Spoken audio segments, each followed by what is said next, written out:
Hey everyone, my name is Abhishek Sarkar and today we will discuss about circulatory system, a very important and very interesting topic.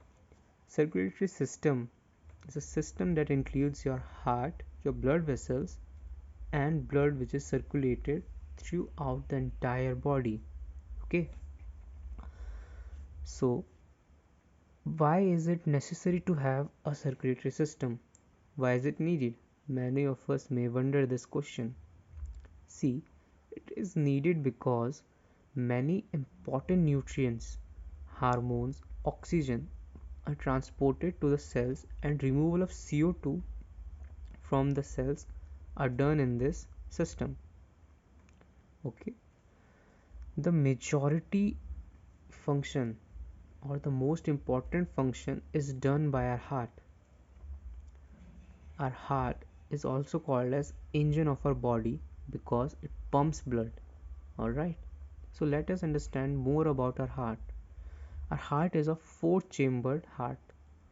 We can easily remember our heart chambers by using our fist. See, the upper ones are called auricles, the lower ones are called ventricles. The upper ones, the finger ones, we can say are auricles. Now, when we divide these chambers into four parts, we can say that these two right auricles, the lower ones right ventricles.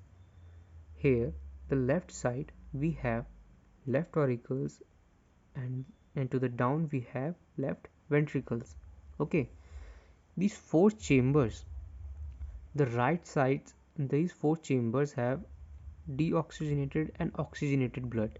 The right side carries the right side, okay, the right auricles, the right ventricles, they carry deoxygenated blood, and the left side it carries oxygenated blood. Okay, so the mixing of the blood between these between right and the left chambers does not happen. Mixing of blood does not happens because there is septum between these chambers. Okay, they and that septum, we can say that there is a wall which is septum, which ensures that there is no mixing of deoxygenated and oxygenated blood.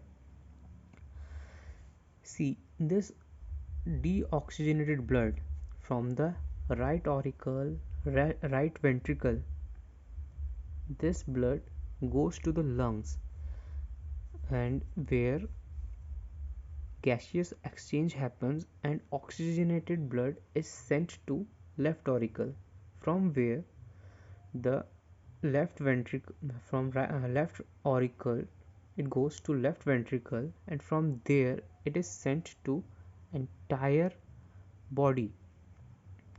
So let's understand it more clearly. Whenever the right auricle contracts, it sends the blood down to right ventricle. Here we have deoxygenated blood. So uh, from the right ventricle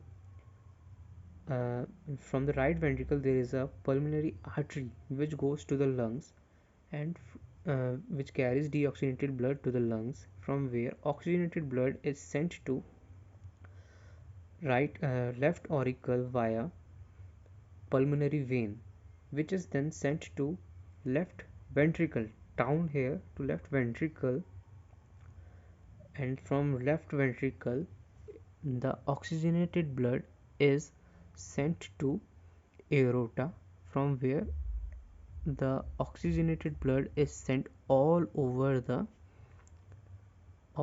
body parts. Then again this cycle repeats and an entire circulation is done. So this is how normally a circulation happens in our body. Now let us understand more about blood vessels. When I said you that circulation system has heart, blood vessels, and I said that heart is more important, that does not mean that blood vessels are not important too. They are also important, So what we have in blood vessels mainly have arteries, capillaries and veins. Arteries are thick muscles, okay, in which we have uh, deoxygenated blood, okay. And in capillaries, the capillaries are thin, okay. Through capillaries the gaseous exchange happens because they are thin.